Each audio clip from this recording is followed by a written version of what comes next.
जय सीताराम। मानव जीवन के कल्याण का प्यारे साथियों जो उत्कृष्ट मार्ग है वह गोस्वामी जी की दृष्टि में तपस्या है, भक्ति है। तप और भक्ति के द्वारा ही आप देखें कि शिवत्व की प्राप्ति हो सकती है।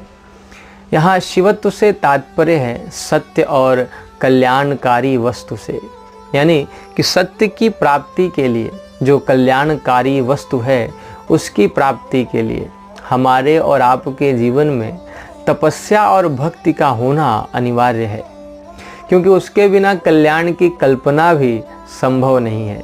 इसलिए आज यहाँ इस वीडियो में हम माता पार्वती के चरित्र के माध्यम से तपस्या और भक्ति की महिमा पर, उसके महत्व पर विस्तार से चर्चा करेंगे। जैसा कि आप सभी जानते ही हैं कि पिता दक्ष द्वारा भगवान शंकर के अपमान पर कुपित होकर माता सती ने अपने शरीर का त्याग कर दिया, किंतु अपने शरीर का त्याग करते समय उन्होंने भगवान से प्रार्थना की कि जन्म जन्म शिव पद अनुरागा। और इसीलिए वे ही माता पार्वती जो है, वे ही माता सती पार्वती के रूप में फिर पर्वतराज हिमाचल के घर जन्म लेती हैं।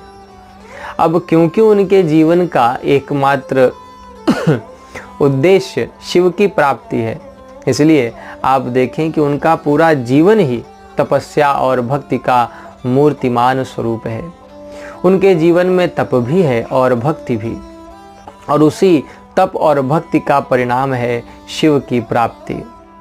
तो वैसे तो हम सभी शिव को, यानी कि जो सत और कल्याणकारी तत्व है, उसको पाना चाहते हैं, किंतु प्रश्न यह उठता है कि क्या हमारे और आपके जीवन में माता पार्वती सा तप है क्या? क्या उनके जैसी भक्ति हमारे भीतर है क्या? मुझे लगता है कि इस पर हमको विचार अवश्य करना चाहिए। पर साथियों, माता पार्वती के तप का वर्णन करते हुए गोस्वामी जी लिखते हैं कि उर्धरी उमा प्राणपति चरना, जाई विपिन लागी तपु करना, अति सुकुमार न तनु तप जोगु, पति पद सुमरी तजेउ सब भोगु। माता पार्वती भगवान शंकर के चरणों को अपने हृदय में धारण करते हुए, सब प्रकार के भोगों का त्याग करते हुए वन में भारी तप करती हैं, ताकि उन्हें शिवत्व की प्राप्ति हो जाए।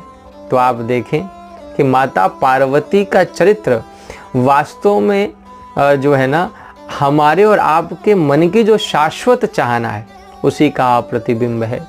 हम सब शिवत्व ही चाहते हैं, यानी कि जो सत और कल्याणकारी तत्व है उसी की प्राप्ति करना हम जीवों का एकमात्र ध्येय है। हाँ, वो बात अलग है कि हम उस अपने ध्येय को भूल करके संसार के माया जाल में उलझे हुए हैं, किंतु आप देखें कि संसार में उलझ कर भी हमको बराबर उसकी याद बनी रहती है। जैसे महाराज मनु और माता शतरूपा के चरित्र पर अगर आप दृष्टिपात करें तो पाएंगे कि यद्यपि उनके पास सब कुछ था, पूरा साम्राज्य था, तथापि उनका हृदय शांत नहीं था। कुछ तो ऐसा था जिसका अभाव उनके भीतर निरंतर बना रहता था। प्यारे साथियों, वह कुछ और कुछ नहीं बल्कि उस सत और कल्याणकारी शिव तत्व की चाहना ही थी, जिसको पाए बिना जीव कभी शांति का अनुभव नहीं कर सकता, पूर्णता का अनुभव नहीं कर सकता। इसलिए माता पार्वती का यह चरित्र हमारी और आपकी जो सच्ची चाहना है उसी को प्रतिबिंबित करता है, और साथ ही साथ उसके प्राप्ति की यात्रा का भी बड़ा ही सुंदर और अद्भुत वर्णन करता है, जिसका आधार है तपस्या और भक्ति। पर साथियों, बिना तपस्या और भक्ति के शिव की प्राप्ति संभव नहीं है, और इसीलिए नारद जी माता पार्वती को तपस्या करने का संकेत करते हैं, क्योंकि वह तप ही है जिसके बल पर विधाता ब्रह्मा जी इस सृष्टि की रचना करते हैं, विष्णु जी पालन करते हैं और शंकर जी संहार करते हैं। तप बल रचई प्रपंच विधाता, तप बल विष्णु सकल जगत त्राता, तप बल शंभु करहि संघारा, तप बल शेष धरहि मही भारा। तो कहने का तात्पर्य यह है कि तप ही आधार है, सृजन भी उसी के कारण है, पालन भी उसी के कारण है और संहार भी। इसलिए कहा कि तप आधार सब सृष्टि भवानी, करहि जाई तपु अस जिय जानी। हे भवानी, तप ही इस सृष्टि का आधार है, ऐसा जान कर जाओ और तप करो। उसी से शिव की प्राप्ति होगी और सब प्रकार के दोषों और अभावों का समाधान हो जाएगा। अब प्यारे साथियों, माता पार्वती की जो यात्रा है वो यहाँ से आरंभ होती है। वे गुरु नारद जी के वचनों पर विश्वास करके शिव की प्राप्ति के लिए तपस्या हेतु आगे बढ़ती हैं। गोस्वामी जी लिखते हैं कि शिव जी के चरणों का ध्यान करके माता पार्वती ने सब प्रकार के भोगों का त्याग कर दिया। और आप देखें कि तपस्या का यह प्रथम सूत्र है कि जहाँ पर तपस्वी को चाहिए कि वह सब प्रकार के भोगों का त्याग करता हुआ ईश्वर का स्मरण करे, क्योंकि तभी सिद्धि संभव है। भोग और योग प्यारे साथियों साथ साथ नहीं हो सकता, साथ साथ ये नहीं चल सकते। योग को साधने के लिए भोग के त्याग की अत्यंत आवश्यकता होती है, किंतु आज के समाज में जब हम दृष्टिपात करते हैं तब स्थिति कुछ और ही दिखाई पड़ती है। लोग योग की बात तो करते हैं, ईश्वर की बात तो करते हैं, लेकिन अपने अंतःकरण में महत्व भोग को ही देते हैं। और मुझे लगता है कि ऐसे तथाकथित कलयुगी भक्तों को माता पार्वती का चरित्र अवश्य पढ़ना चाहिए, उससे शिक्षा अवश्य लेनी चाहिए। प्यारे साथियों, गोस्वामी जी लिखते हैं कि जब सब प्रकार के भोगों की कामना को त्याग कर माता पार्वती ने अपना मन शिवजी में लगाया तो उनका मन पूर्णतः निष्कामता की ओर बढ़ने लगा, द्रुत गति से शिवजी की ओर बढ़ने लगा। और तब नित नव चरण उपज अनुरागा, बिसरी देह तपहि मनु लागा।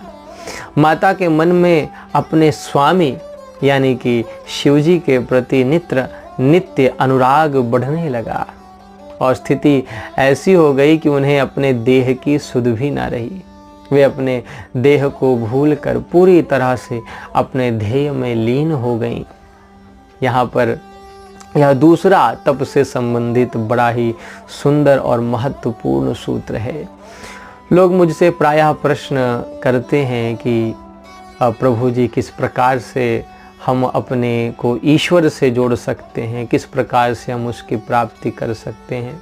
मुझे लगता है कि इसका उत्तर हमको यहीं पर माता पार्वती के चरित्र में मिल जाता है कि अगर ईश्वर से जुड़ना है, उसको पाना है, तो अपने आप को भूलना पड़ेगा।